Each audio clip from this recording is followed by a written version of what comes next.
When I asked about the date of my son's clinic opening, my daughter-in-law said, "We celebrated yesterday, just for people who owns a diploma." A week later, she called, "The bank is calling, did you transfer it?" I replied, "Didn't I tell you?" I'm glad to have you here. Follow my story until the end and comment the city you're watching from, so I can see how far my story has reached. I never thought a simple question would shatter what was left of my relationship with my son. At 63, I've learned that life has a cruel way of showing you exactly where you stand in people's hearts, but nothing prepared me for what happened that Tuesday morning in November. I was sitting in my kitchen, stirring sugar into my coffee when I decided to call Glenn. The steam from my mug fogged up my reading glasses as I dialed his number, my fingers moving automatically across the keypad I'd memorized years ago. The morning light filtered through my worn curtains, casting familiar shadows across the wooden table where Margaret and I used to share breakfast. 5 years since she passed, and I still set out 2 cups out of habit. "Hey, Dad," Glenn answered on the third ring, his voice carrying that distracted tone I'd grown accustomed to. In the background, I could hear the familiar sounds of his busy household. Amelia's voice giving instructions to someone, probably their housekeeper. "Morning, son," I said, settling back into my chair. "I was wondering if you could tell me the date for your clinic opening. I want to make sure I have it marked on my calendar." The silence that followed was longer than it should have been. I could hear him shifting, maybe moving to another room. When he spoke again, his voice was quieter, almost hesitant. "Dad, about that." Before he could finish, I heard Amelia's voice in the background, sharp and clear. She must have taken the phone from him because suddenly she was speaking directly to me. "Edward, we celebrated yesterday. The opening was just for people who own a diploma." The words hit me like a physical blow. I sat there, coffee cup halfway to my lips, trying to process what I'd just heard. Yesterday. They had celebrated yesterday, and I hadn't even known it was happening. "I see," I managed to say, my voice steady despite the fact that my hands had started trembling slightly. "It was a professional event," Amelia continued, her tone matter-of-fact, as if she were explaining something obvious to a child. "You understand, don't you? We had to keep it exclusive." "Exclusive?" The word echoed in my mind as I stared out my kitchen window at the small garden I'd been tending for 30 years. The same hands she deemed unworthy of her professional event had worked 60-hour weeks in construction to pay for Glenn's medical school. The same hands had signed loan documents and written check after check to ensure my son could pursue his dreams. "Of course," I said quietly. "I understand perfectly." Glenn took the phone back. "Dad, I'm sorry. I meant to call you later and explain." "No need to explain, son. Congratulations on your opening." I hung up before either of them could say anything else. The dial tone filled my kitchen, mixing with the sound of my own breathing. I set the phone down carefully as if it might break and looked at my hands. These were working man's hands, scarred from years of construction work, weathered from providing for my family. Amelia was right about one thing. I didn't have a diploma hanging on my wall. What I had was something different. A work ethic that had never failed me, and a love for my son that had cost me everything. The irony wasn't lost on me. In my bedroom closet, tucked away in an old shoebox, sat the paperwork for the $80,000 I'd planned to invest in Glenn's clinic. Money I'd saved for 40 years, living modestly, driving the same pickup truck since 2008, wearing clothes until they fell apart. Margaret used to joke that I was too careful with money, but I always told her I was saving for something important. That something important was supposed to be Glenn's future. I walked to my bedroom, moving slowly, feeling every one of my 63 years. The floorboards creaked under my feet, a sound that usually comforted me, but now seemed to echo my isolation. I opened the closet door and pulled down the shoebox. Inside, along with the investment papers, was a photograph from Glenn's medical school graduation. He was wearing his cap and gown, grinning widely, and I was standing next to him in my best suit, the one I'd bought specifically for that day. Margaret had taken the picture, and I remembered how proud she'd been, how she'd cried tears of joy. "Our boy did it, Eddie," she'd whispered to me that day. "Our boy is going to be a doctor." Our boy. But he wasn't ours anymore, was he? He belonged to Amelia now, to her world of diplomas and exclusive events. I was just the man who'd paid for it all. I sat on the edge of my bed, holding the photograph, remembering all the sacrifices Margaret and I had made. The vacations we never took, the car repairs I did myself, the dinners of beans and rice when money was tight. All so Glenn could have what we never did: an education, a profession, a chance at a better life. The phone rang again. My heart jumped, thinking maybe Glenn was calling back to apologize, to invite me to a private celebration, to acknowledge what I'd done for him. But when I answered, it was Amelia's voice again. "Edward, I hope you understand that this isn't personal. It's just that Glenn's colleagues and clients need to see him as professional, independent. Having family there especially, well, it might send the wrong message." "Especially what?" I wanted to ask. Especially his father who worked construction? Especially the man who raised him alone after his mother died? Especially the person who'd never missed a payment on his student loans? "I understand," I said again, because what else was there to say? "Good. Oh, and Edward, Glenn mentioned you were planning to help with the clinic financially. We're going to need that soon. The loan payments start next month, and we have some additional expenses coming up." There it was. They didn't want me at their celebration, but they wanted my money. I closed my eyes, feeling something shift inside me, something that had been building for months without my realizing it. "We'll talk about that later," I said. "Well, don't wait too long. The first payment is due in 3 weeks." After she hung up, I sat in the quiet of my bedroom, still holding Glenn's graduation photo. The young man in the picture looked so happy, so full of promise. I'd been so proud that day, so sure that all our sacrifices had been worth it. Now I wondered if I'd raised a son or funded a stranger. I put the photograph back in the box, but I kept the investment papers in my hand. $80,000. It represented everything: my life savings, Margaret's life insurance, money I'd set aside from every paycheck for decades, money that was supposed to secure Glenn's future and give him the independence he needed to succeed. But as I sat there in the afternoon light filtering through my bedroom window, I realized something important. Independence works both ways. If Glenn was independent enough to exclude his father from his professional life, then maybe I was independent enough to make my own decisions about my money. For the first time in months, I smiled. It wasn't a happy smile, but it was something. It was the smile of a man who'd just discovered he still had choices to make. I folded the investment papers carefully and put them in my wallet. Tomorrow, I decided I would pay a visit to the bank, not to transfer money to my son's clinic, but to explore some options I'd never considered before.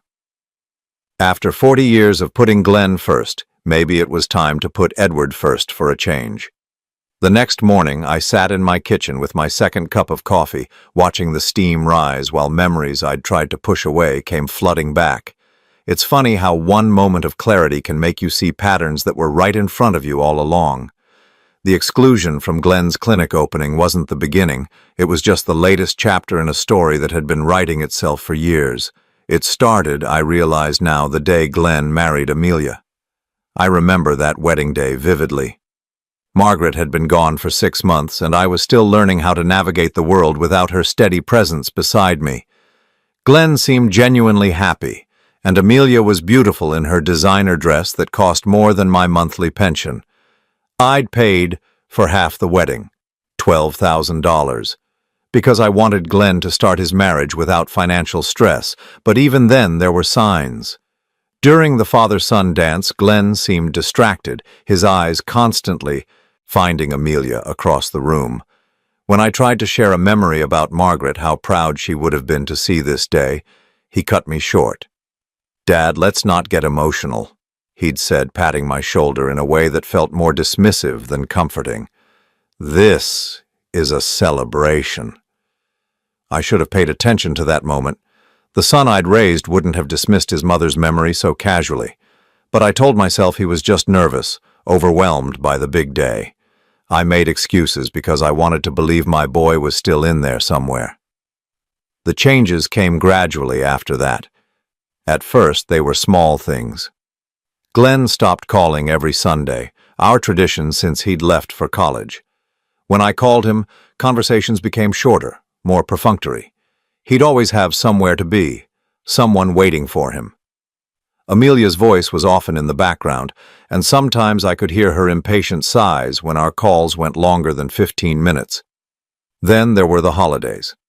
The first Christmas after their wedding, they invited me to their new house, a beautiful colonial in an upscale neighborhood that I knew they couldn't afford on Glenn's residence salary alone. I brought my traditional green bean casserole, the one Margaret had made every year, the one Glenn used to beg for as a child. Amelia took one look at the dish and smiled that particular smile I was beginning to recognize, the one that never reached her eyes. "Oh, Edward, how thoughtful. But we've hired a caterer this year. Everything's already prepared." She took my casserole, and I swear I saw her consider putting it straight in the trash before thinking better of it. "I'll just put this in the kitchen. Maybe we can have it later." We never did have it later. I found the untouched casserole in their garbage can when I went to throw away my coffee cup. That same Christmas, Glenn gave me a golf shirt from a discount store, still with the clearance tag on it, $9.99. Meanwhile, Amelia was wearing a necklace that must have cost thousands, a early Christmas gift from Glenn, she'd announced proudly. I started to understand the new hierarchy then. I was becoming the obligation, the duty to be managed rather than the father to be cherished.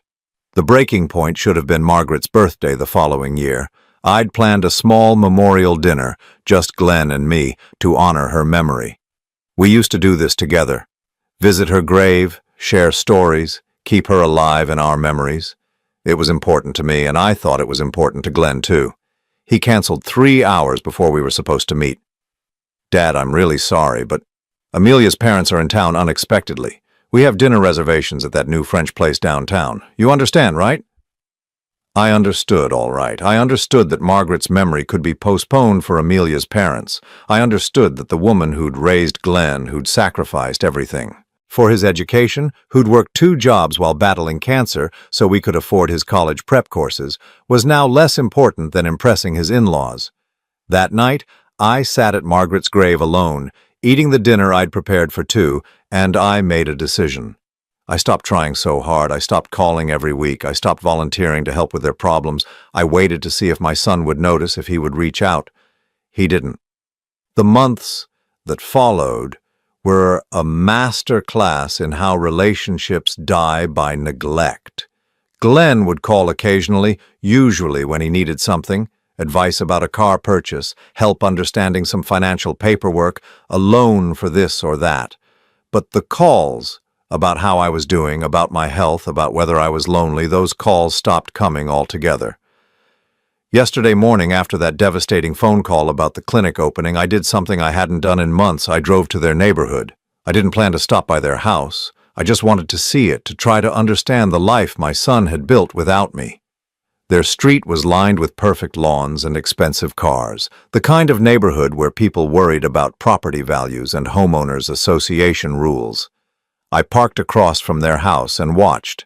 At 2:30 in the afternoon, Amelia came home in a brand new BMW, a car that definitely hadn't been there 6 months ago. She was carrying shopping bags from stores I recognized but had never been able to afford. As she walked to her front door, her phone rang, and I could hear her laughing, animated in a way she never was, around me. 20 minutes later, a landscaping truck arrived.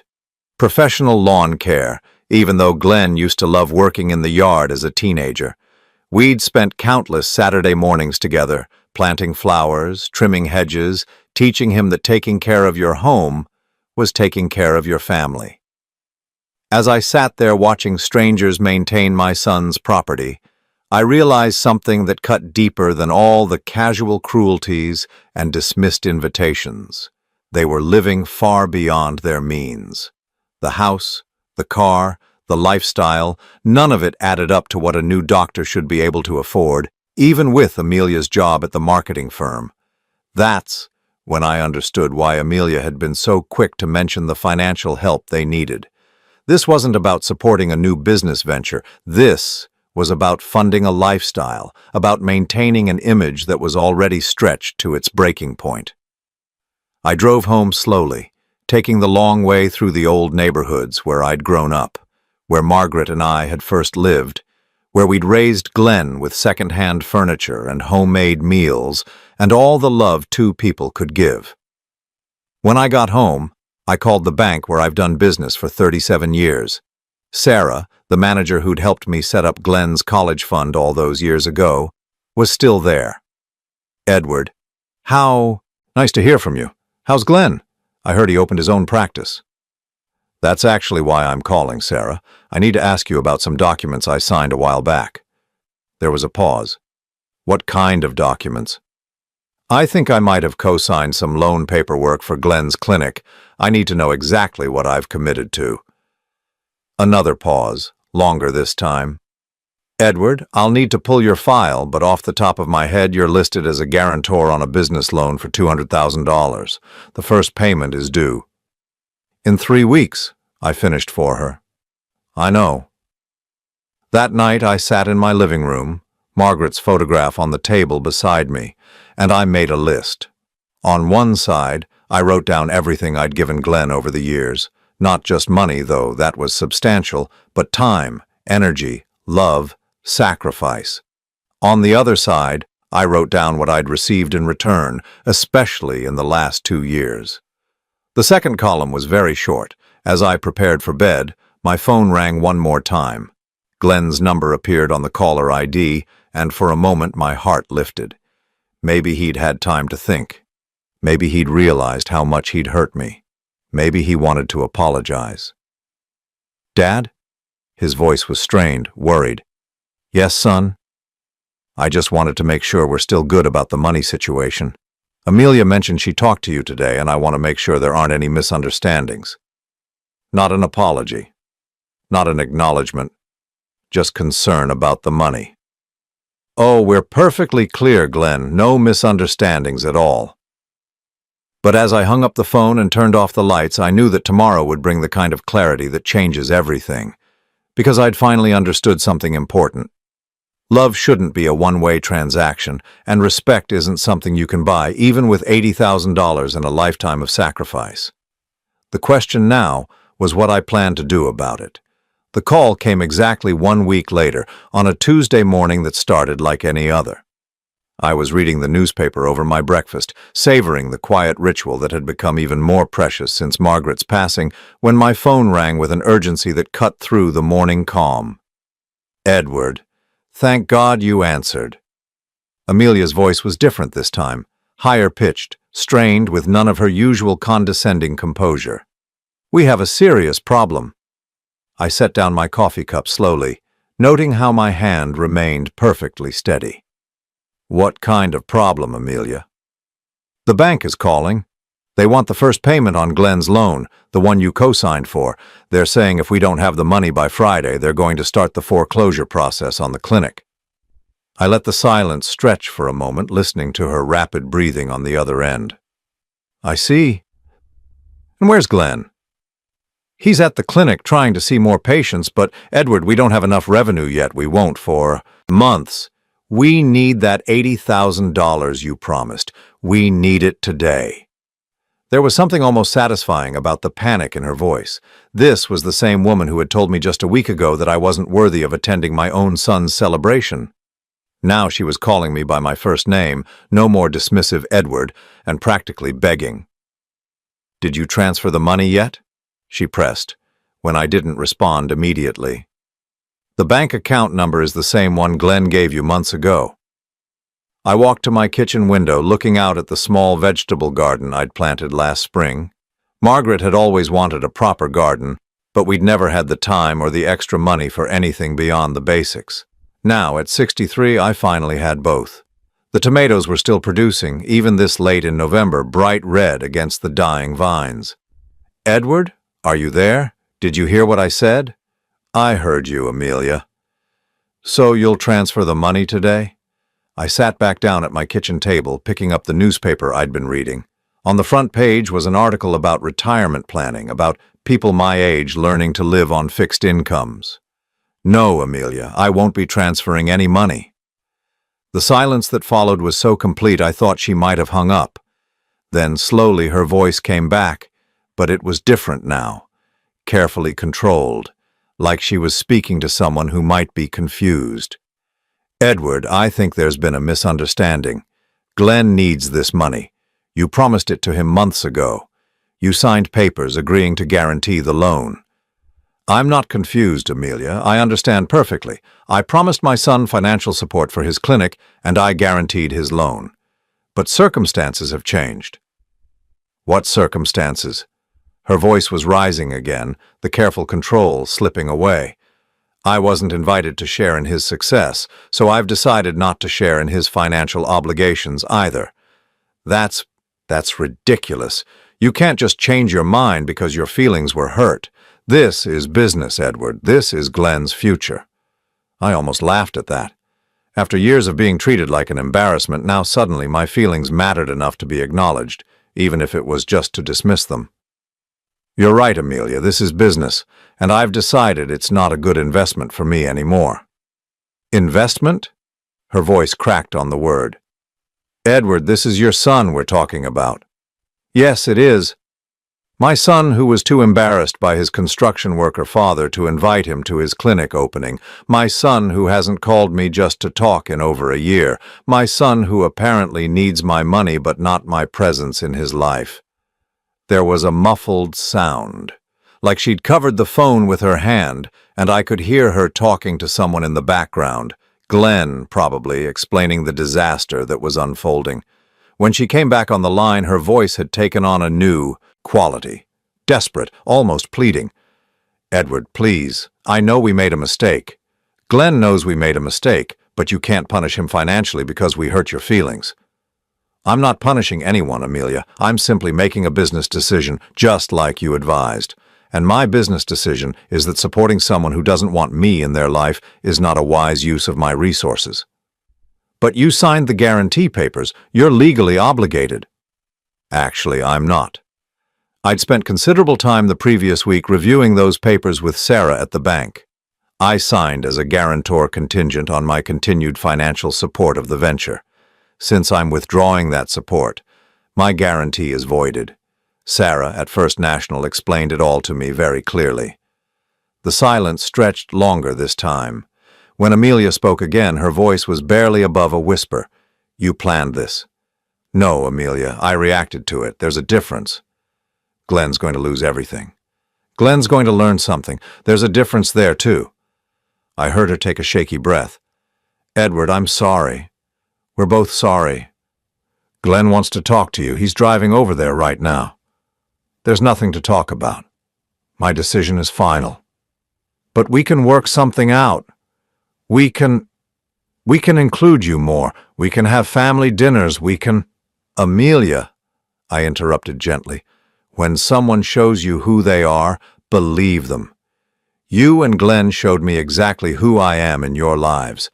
I believed you. 20 minutes later, as I was washing my breakfast dishes, I heard a car door slam in my driveway with more force than necessary.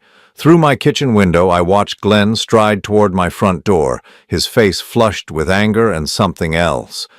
Fear, maybe, or desperation. He didn't knock. He still had a key, and he used it, walking into my house like he'd done 1,000 times as a boy. But he wasn't a boy anymore, and this wasn't the same house. At least not for him. Dad, what the hell are you doing?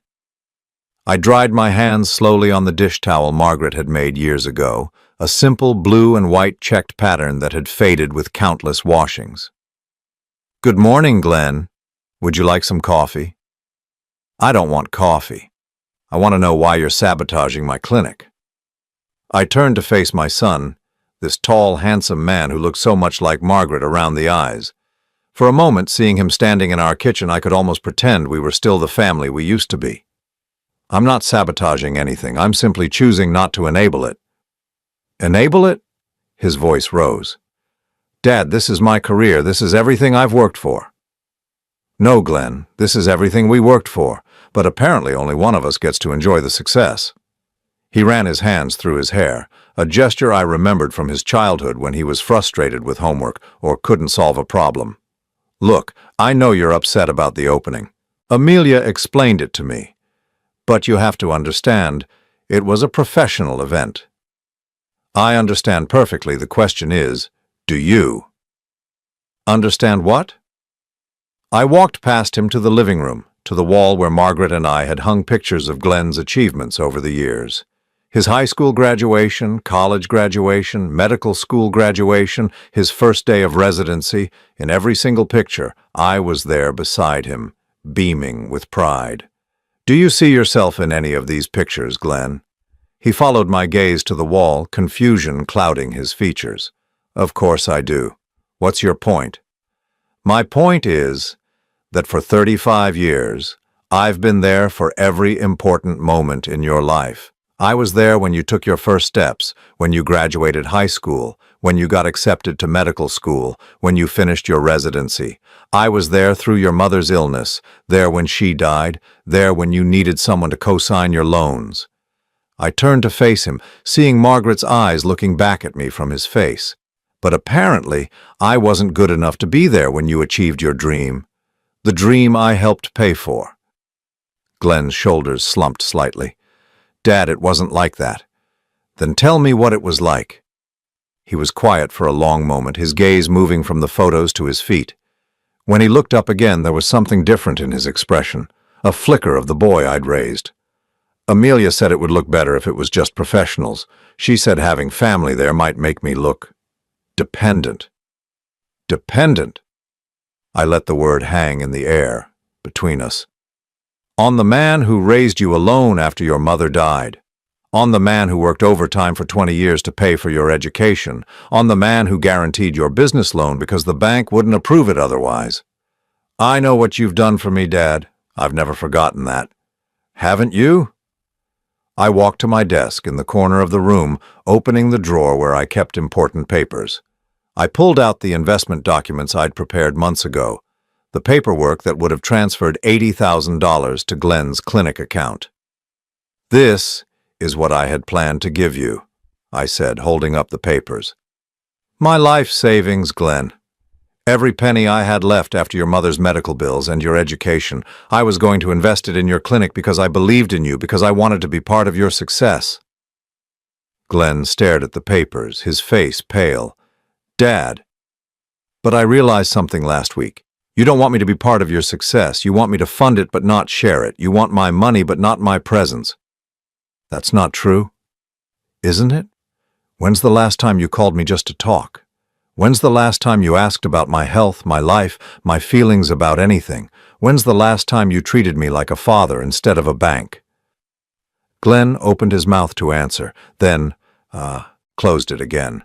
We both knew the answer. I've spent my whole life putting you first, Glenn. I put your needs before mine, your future before mine, your happiness before mine, and that was okay when you were a child. That's what parents do. I walked back to the kitchen, needing the comfort of familiar surroundings for what I was about to say. But you're not a child anymore. You're a grown man with a wife and a business and a life that apparently doesn't have room for an aging construction worker, so I've decided to start putting myself first for a change. Glenn followed me, his voice desperate now. Dad, please. The clinic will fail without your help. We'll lose everything. I poured myself another cup of coffee, noting how steady my hands were. Maybe. Or maybe you'll figure out another way. Maybe you'll learn to live within your means. Maybe you'll remember that success isn't just about money and status. What do you want me to do? Apologize? I'm sorry, okay? I'm sorry about the opening. I'm sorry about not calling more. I'm sorry about everything. I looked at my son, this successful doctor who was begging for his father's money while apologizing for his father's feelings, and I felt something I'd never felt before, pity for the man I'd raised. I don't want your apology, Glenn. Apologies are just words, and words without change are meaningless. Then what? What do you want? I want you to learn something your mother and I apparently failed to teach you. That family isn't a business relationship. That respect isn't optional, and that the people who love you deserve better than being treated like an inconvenience. Glenn stood there in my kitchen, the place where Margaret had made him countless meals, where I'd helped him with homework, where we'd celebrated his acceptance to medical school, and for the first time in years, he looked like the lost little boy who used to crawl into our bed during thunderstorms. But I wasn't going to rescue him from this storm. Some lessons I'd learned have to be survived alone. The clinic will be fine, Glenn, or it won't be. Either way, you'll figure it out. You're a smart man. Everyone keeps telling me so. As he walked toward the door, Glenn turned back one more time. Dad, I love you. You know that, right? I looked at my son, this stranger who shared my name and my DNA, but apparently none of my values, and I felt something inside me finally break free, not break apart, but break free. I know you think you do, Glenn, but love is a verb, not just a feeling, and I haven't seen much action from you lately. After he left, I sat in my quiet kitchen, surrounded by 40 years of memories, and felt something I hadn't experienced in a very long time. Peace. For the first time in years, I'd put myself first, and the world hadn't ended. In fact, it felt like it might finally be beginning. 3 days after Glenn's desperate visit, I was sitting in Lou's Diner on Maple Street, the same place where Margaret and I used to go for coffee and pie every Sunday after church.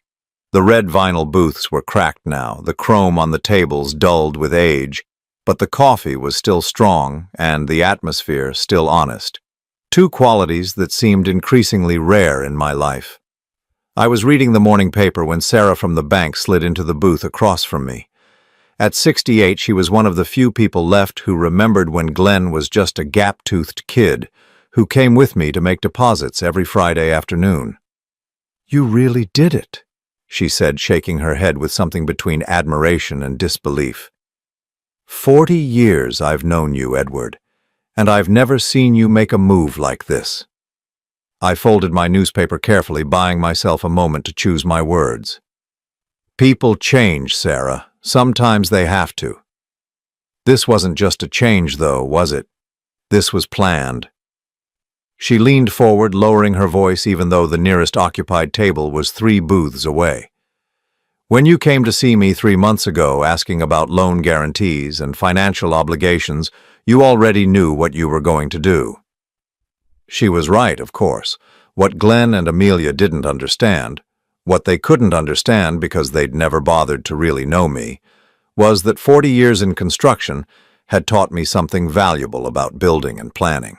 You don't just react to problems, you anticipate them. You look at the foundation, assess the structure, and make decisions before the walls start cracking. And the foundation of my relationship with Glenn had been cracking for a long time. "Tell me something, Sarah," I said, stirring sugar into my coffee. "In all your years at the bank, how many times have you seen a parent guarantee a business loan for an adult child?" "Dozens of times." "And how many of those ventures succeeded?" Sarah was quiet for a moment, considering. "Honestly, maybe 1 in 4, and that's being generous." "What about the ones where the child treated the parent like an inconvenience?" "None of those succeeded. Not a single one." I nodded, unsurprised. Sarah had been in banking long enough to see the patterns, to understand that successful businesses required more than just money. They required respect, communication, and genuine partnership. 3 months ago, I said, when Glenn asked me to co-sign that loan, I started asking questions. Real questions about his business plan, his projected income, his operating expenses. Do you know what I discovered? Sarah shook her head. That he and Amelia were planning to spend more in their first year than most established clinics make in their second or third.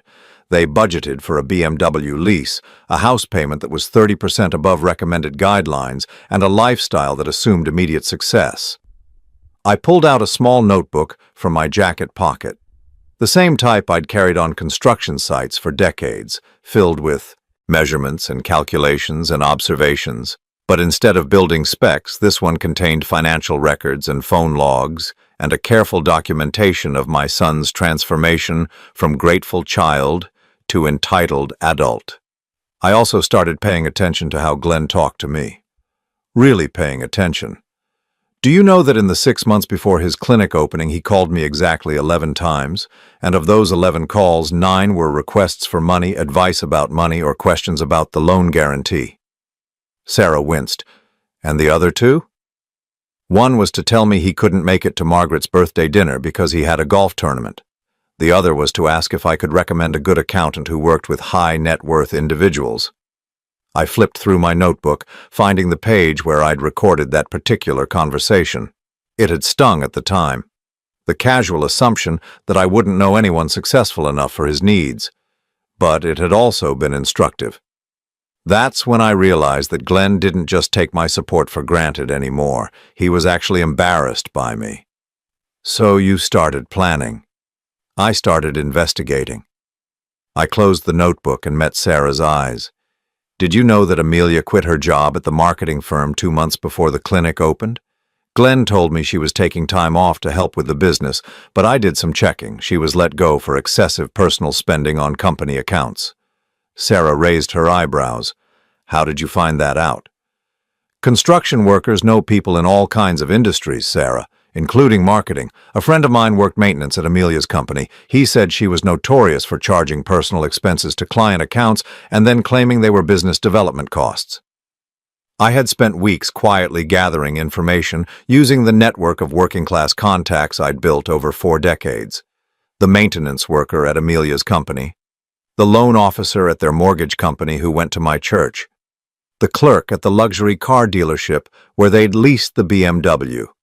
The picture that emerged wasn't pretty, I continued. They were living on credit, banking on Glenn's immediate success, and assuming my money would cover any shortfalls. But more than that, they were building a life that required my financial support while systematically excluding me from their emotional lives. So, when did you make the decision?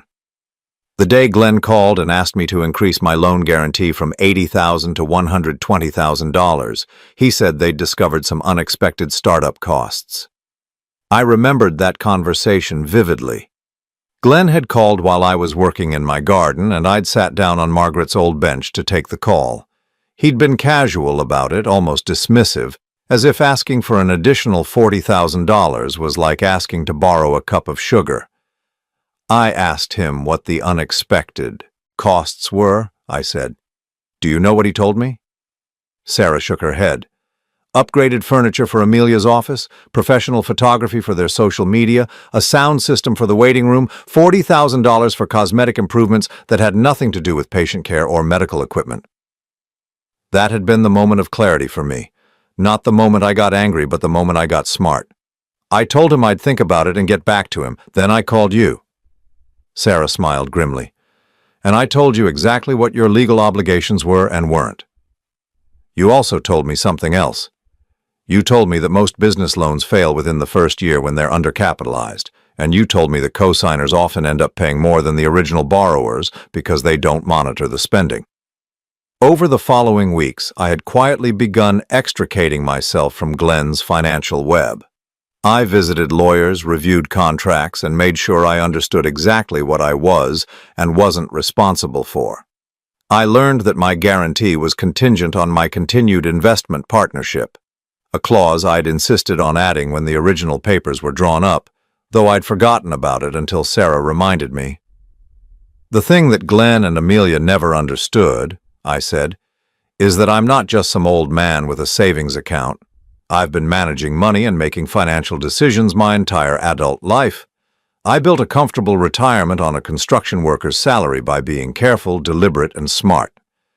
And they assumed you'd hand it all over without question. They assumed a lot of things. They assumed I was desperate for their approval.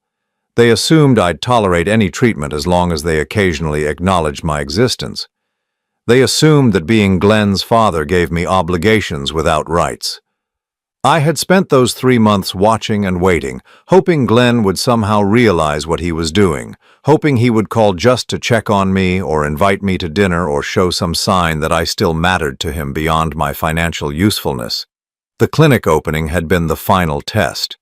When Amelia told me it was for people with diplomas only, I knew my suspicions had been correct. I wasn't their family anymore. I was their bank. But here's what they really miscalculated, I said, leaning forward. They thought I needed them more than they needed me. They thought because I'm alone, because Margaret's gone, because I don't have a big social circle or a prestigious career that I'd cling to whatever scraps of relationship they were willing to throw me. And you decided to prove them wrong. I decided to prove something to myself, that I still had dignity, that I still had choices, that I could put myself first for once without the world ending. Sarah was quiet for a moment, processing everything I'd told her. Finally, she asked the question I'd been expecting. Do you regret it? Even a little? I thought about Glenn's face when I'd refused to transfer the money, about the panic in Amelia's voice, about the possibility that they might actually lose everything they'd worked for. I regret that it came to this, I said honestly. I regret that my son learned to value money more than relationships. I regret that I apparently failed to teach him about respect and gratitude. I regret that Margaret isn't here to see how this turned out. I paused, watching through the diner window as a father walked by holding his young daughter's hand, pointing out something in a store window that made her laugh. But do I regret refusing to enable their selfishness and disrespect? Do I regret choosing my own dignity over their financial convenience? No, Sarah, I don't regret that at all. As I drove home from the diner that afternoon, I thought about the irony of the situation. Glenn had spent years trying to distance himself from his blue-collar father, trying to prove he was better than his humble origins. But in the end, it was my working-class values, respect, honesty, accountability, that had given me the strength to walk away from his middle-class selfishness. That evening, as I sat in my living room reading a book Margaret had bought me years ago, but I'd never had time to enjoy, my phone rang. Glenn's number appeared on the caller ID, but I didn't answer. Whatever he had to say now after everything that had happened wasn't as important as what he'd failed to say for the past 2 years. I let it go to voicemail, and later, when I was ready, I listened to his message. Dad, I've been thinking about everything you said, and I want you to know that I understand why you're angry. I know we've made mistakes, and I know we hurt you, but the clinic is going to close if we don't get help soon. Amelia's applying for emergency loans, but they want personal guarantees we can't provide. I'm not asking for the full amount anymore. Even 20 or 30,000 would keep us afloat until we can get established. Please, Dad. I know you don't owe me anything, but I'm asking anyway. I'm your son. I deleted the message without saving it. He was my son, but that hadn't mattered to him when he was deciding who deserved to celebrate his success. It wouldn't matter to me now when he was deciding who should pay for his failures. For the first time in years, I went to bed that night without worrying about anyone except myself. And for the first time in years, I slept peacefully through the night. The news reached me on a cold December morning 3 weeks after Glenn's last desperate voicemail.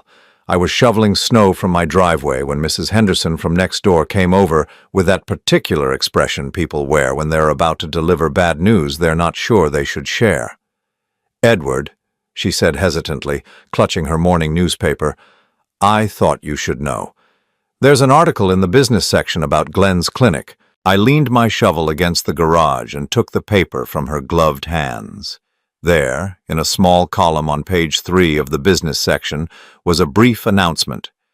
Riverside Family Medical Clinic closes after 2 months. The article was only 4 sentences long, citing financial difficulties and inability to meet operational costs as reasons for the closure. Mrs. Henderson watched my face carefully as I read. I'm sorry, Edward. I know how proud you were of Glenn becoming a doctor. I folded the newspaper and handed it back to her.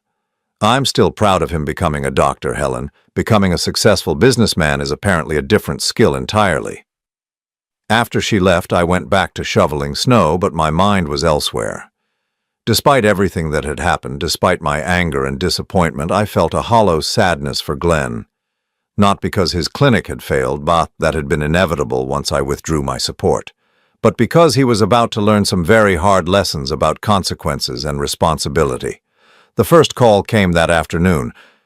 Dad, I guess you heard? Glenn's voice was flat, drained of the anger and desperation that had characterized our recent conversations. I did. I'm sorry it didn't work out. There was a long pause. Are you really? I considered the question seriously. I'm sorry you failed, Glenn. I'm not sorry that actions have consequences. We lost everything. The clinic, the lease, the equipment we'd already bought. She's not handling it well. Where are you living? We had to move back in with her parents. They're not happy about it, especially after we told them you refused to help. I almost smiled at that. Amelia's parents had made their feelings about Glenn clear from the beginning. He wasn't quite successful enough, quite established enough for their precious daughter. Having them live in their basement would be its own form of education. What are you going to do now? I don't know. Apply for positions at hospitals, I guess. Try to find someone who will hire me after a business failure. The whole thing is on my credit report now. That's probably for the best, Glenn. Working for someone else will give you experience in how successful medical practices actually operate. Dad, his voice cracked slightly. I know I messed up. I know we treated you badly, but did it have to go this far? I walked to my living room window, looking out at the snow-covered street where Glenn had learned to ride his bike, where Margaret and I had pushed him on his tricycle, where we'd taught him to build snowmen and appreciate the simple pleasures of childhood. Yes, Glenn, it did. Because this is the only way you were ever going to learn that relationships matter, that family isn't a financial transaction, that respect isn't optional. After we hung up, I sat in my quiet house and waited. I knew this wasn't over. Failure has a way of revealing people's true character, and I suspected I was about to see sides of both Glenn and Amelia I'd only glimpsed before. The second call came 2 days later, but it wasn't from Glenn. Edward, this is Amelia. Her voice was cold, controlled, but underneath I could hear something brittle and dangerous. We need to talk. I don't think we do. Oh, but we do. See, Glenn might be willing to just accept this disaster, but I'm not. You destroyed our lives out of petty jealousy, and I think you owe us compensation. I almost laughed. Even in failure, Amelia was still trying to control the narrative, still trying to make herself the victim. I don't owe you anything, Amelia. If anything, you owe me an apology for years of disrespect. Disrespect? Her voice rose. You're a bitter old man who couldn't stand to see his son succeed without you. You sabotaged our business because your feelings were hurt. I withdrew support from people who made it clear they didn't want me in their lives. There's a difference. We're going to sue you, she said suddenly, for intentional interference with business relationships, for fraud, for elder abuse of your own son. This time I did laugh. Elder abuse. Amelia, I'm 63, not 93, and I didn't abuse anyone. I simply chose not to enable your delusions of grandeur. You promised that money. Glenn made business decisions based on that promise. Glenn made business decisions based on arrogance and poor planning. The money was contingent on my continued involvement in his life, which he terminated when he decided I wasn't good enough for his professional image. The conversation continued for another 10 minutes, with Amelia alternating between threats and pleading, but I'd heard enough. When I finally hung up, I made 2 phone calls, one to my lawyer just to be safe, and one to Sarah at the bank to make sure there were no loose financial threads that could come back to complicate my life. Both conversations were brief and reassuring. I had acted within my legal rights, my financial obligations were clear and limited, and Amelia's threats were exactly that, threats with no legal basis. But the real revelation came 3 days later when Glenn showed up at my door again. This time, he looked different. Older, maybe, or just worn down by reality. He was wearing jeans and a flannel shirt instead of his usual designer clothes, and he looked more like the boy I'd raised than the successful doctor he'd become. Can I come in? It's cold out here. I stepped aside and let him into the warmth of my living room. He looked around at the familiar surroundings, Margaret's photographs, my comfortable but modest furniture, the life we'd built together on construction wages and careful planning.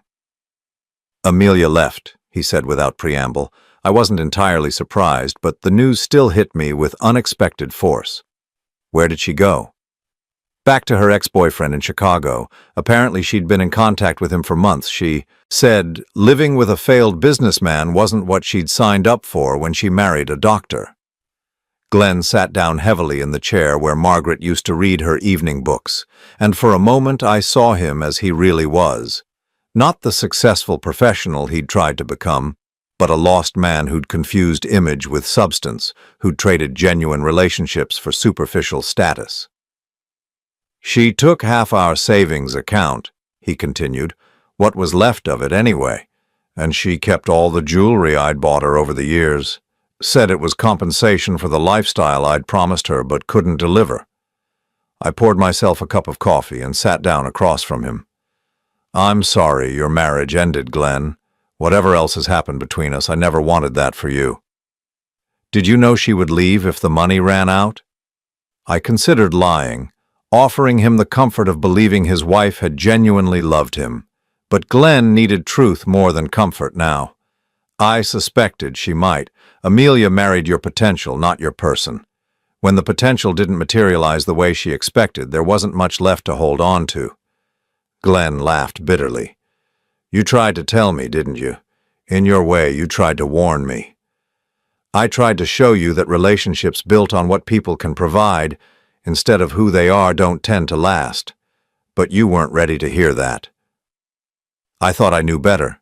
I thought you were just old-fashioned, stuck in the past. I thought success was about appearances and connections and having the right image. And now? Now I'm 35 years old, divorced, unemployed, living in my ex-in-law's basement, and completely alone. I looked at my son, this man I'd raised to be strong and independent and moral, who'd somehow lost his way in pursuit of things that ultimately didn't matter. Part of me wanted to comfort him, to tell him everything would be okay, to offer him the financial help that would solve his immediate problems. But I'd learned something important over the past few months. Sometimes love means letting people face the consequences of their choices, even when those consequences are painful to watch. You're not completely alone, Glenn. But you are learning the difference between people who love you and people who use you. It's a hard lesson, but it's an important one. Are you saying you still love me? After everything I've done? I got up and walked to the mantelpiece where Margaret's picture sat beside Glenn's medical school graduation photo. Two people I'd loved completely in different ways, but with the same intensity. I've never stopped loving you, Glenn, but I stopped enabling you. There's a difference, and it took me too long to learn it. So what happens now? Now you figure out what kind of man you want to be. You decide whether you want to build relationships on respect and genuine caring, or whether you want to keep looking for people who'll give you things without expecting anything in return. Glenn was quiet for a long time, staring at his hands. When he finally looked up, there was something different in his eyes. Not the desperation I'd seen before, but something more thoughtful. "I've been thinking about what you said, about love being a verb, not just a feeling. I don't think I understood what you meant before. And now? Now I think I'm starting to. Love is what you do, not what you say. It's showing up, paying attention, making someone feel valued, and I haven't done any of those things for you in a long time." "No, you haven't. I want to try to do better. Not because I need your money, I've learned I can't count on that anymore. But because I want to have a father again. I want to have a family that's based on more than just what we can do for each other." I studied his face, looking for signs of the manipulation and self-interest that had characterized our recent interactions. But what I saw was something I hadn't seen in years, genuine remorse and maybe the beginning of wisdom. "That would be a good start," I said. "But it would have to be different this time. It would have to be real." "I know. And I know it won't happen overnight. I know I have a lot to prove." As Glenn prepared to leave that evening, he turned back one more time. "Dad, I know you don't owe me anything, and I'm not asking for money. But would you be willing to have dinner with me sometime, just to talk?"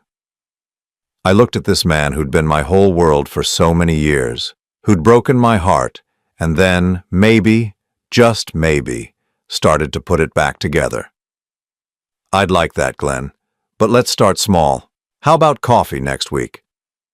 For the first time in months, my son smiled. Not the confident, professional smile he'd perfected for his career, but the genuine, slightly uncertain smile of the boy who used to help me fix cars in the garage and ask endless questions about how everything worked. I'd like that too. After he left, I sat in my living room as darkness fell outside, feeling something I hadn't experienced in a very long time. Not happiness exactly, but something close to it. Hope, maybe. The possibility that the son I'd raised was still there underneath all the ambition and pretense. But I also knew that this was just the beginning. Real change takes time, and trust, once broken, isn't easily repaired. Glenn would have to prove his words with actions consistently over months and years.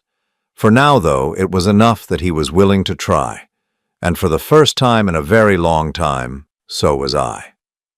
6 months later, I was working in my garden on a warm May morning when I heard a car door close in my driveway. I looked up from the tomato seedlings I was transplanting to see Glenn walking toward me, but something was different about his approach. He wasn't rushing, wasn't carrying the weight of desperation or crisis that had characterized his visits over the past year. He looked peaceful. "Morning, Dad. Mind if I join you?" I gestured to the patch of soil I'd prepared for peppers. "Grab those gloves from the shed. These seedlings won't plant themselves."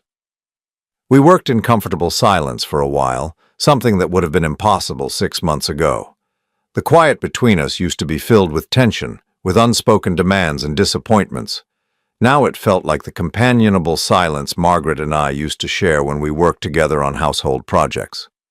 "I got a job," Glenn said eventually, carefully placing a pepper plant in the hole I'd dug. "Where?" "Community General Hospital. It's not prestigious, and the pay isn't what I thought I'd be making at this point in my career. But it's honest work, helping people who really need medical care." I nodded, covering the plant's roots with soil. "That sounds like good work." "It is. Most of our patients are uninsured or underinsured. People who work construction jobs, or in restaurants or cleaning offices, people like the families I grew up around before I decided I was too good for that world." There was no bitterness in his voice, just recognition. Over the past 6 months, through our weekly coffee meetings and occasional dinners, I'd watched Glenn slowly shed the artificial persona he'd constructed and rediscover the values Margaret and I had tried to instill in him as a child. "How are you adjusting to living on a smaller income?" Glenn smiled, a genuine expression that reached his eyes. "Better than I expected. I'm renting a small apartment near the hospital. Nothing fancy, but it's mine, and I can afford it on my own. After living with Amelia's parents for 3 months, having my own space feels like luxury." He paused, brushing dirt from his hands. "I've been thinking a lot about what you said about love being a verb, about relationships being built on respect instead of what people can provide. I think I understand now why my marriage failed." "Oh?" "Amelia and I never actually knew each other. We knew each other's ambitions, each other's plans, each other's potential earning capacity, but we didn't know each other's values or fears or what made us happy beyond material success." I stood up, stretching my back and surveying our morning's work. 2 neat rows of vegetables planted with care and attention, ready to grow slowly and naturally into something nourishing. It seemed like an appropriate metaphor. That's a hard lesson to learn at 35. It is. But I'm grateful I learned it now instead of wasting another decade living someone else's idea of success. Glenn had been coming by every Saturday morning for the past 3 months, not asking for anything, just spending time. Sometimes we worked in the garden, sometimes we fixed things around the house, sometimes we just sat on the porch and talked about everything and nothing. He was learning slowly how to be a son again, instead of a supplicant. "There's something else," he said as we gathered up our tools. "I've been seeing someone." I raised an eyebrow. "Anyone I might approve of?" "Her name is Linda. She's a nurse at the hospital. She's different from Amelia. She drives a 10-year-old Honda that she bought used and takes care of herself. She lives in a small apartment and cooks dinner instead of ordering takeout. She's never asked me what kind of car I drive or how much money I make. She sounds sensible. She is. And she's kind. Really kind, not performing kindness to get something in return. When I told her about what happened with you, about how I'd treated you, she was shocked. She said anyone who would exclude their father from a celebration they'd helped make possible wasn't someone she wanted to know. I looked at Glenn with new interest. And yet she's still seeing you. I told her I was working to become a better man. She said she'd give me a chance to prove it, but that actions would matter more than words. I like her already. We were walking back to the house when Glenn stopped suddenly. Dad, there's something I need to give you. He reached into his pocket and pulled out an envelope. This is for you. I opened it to find a check for $5,000. Glenn, what is this for? It's a start. It's not nearly enough to repay what you spent on my education, or what you lost when the clinic failed, but it's what I can afford right now. I want to pay you back. All of it, eventually. I looked at the check, feeling a complex mix of emotions. Pride that Glenn had managed to save this much on his hospital salary. Sadness that he felt he needed to repay gifts that had been given out of love. And something else. Respect for the man he was becoming. I appreciate this, Glenn, but you don't owe me money. What you owed me was respect and recognition, and you've been giving me that. Take it anyway. Not because I owe it to you, but because I want to give it to you, because I want to be someone who contributes to your life instead of just taking from it. I folded the check and put it in my shirt pocket. Thank you. I'll put it in Margaret's memorial fund at the church. That's perfect. As we reached the house, Glenn hesitated before getting back in his car. Dad, Linda wants to meet you. Would you be interested in having dinner with both of us sometime? I'd like that very much. Good. How about next Sunday? Nothing fancy, just dinner here if that's okay with you. Linda offered to cook. A nurse who cooks. I definitely like her. Glenn laughed, and for a moment I saw the boy he used to be before ambition and insecurity had twisted him into someone I barely recognized. There's one more thing, he said. Linda and I were talking about what we want our future to look like, and she asked if you'd be part of it. Not in the background, not as an obligation, but as family. As someone we want to share good news with, someone we want to spend holidays with, someone whose opinion matters to us. I felt my throat tighten with emotion I hadn't expected. And what did you tell her? I told her that I hoped you'd be willing to give me that chance, but that I'd understand if you needed more time to trust me again. I looked at my son, this man who'd hurt me deeply and was now working to heal that hurt, and I felt something I'd thought was lost forever. Not the desperate love of a parent who enables bad behavior, but the proud love of a father who sees his child choosing to become a better person. I think I'd like to be part of your future, Glenn. But I want to be clear about something. What's that? I'm not the same father I was before. I won't make my life smaller to accommodate your comfort.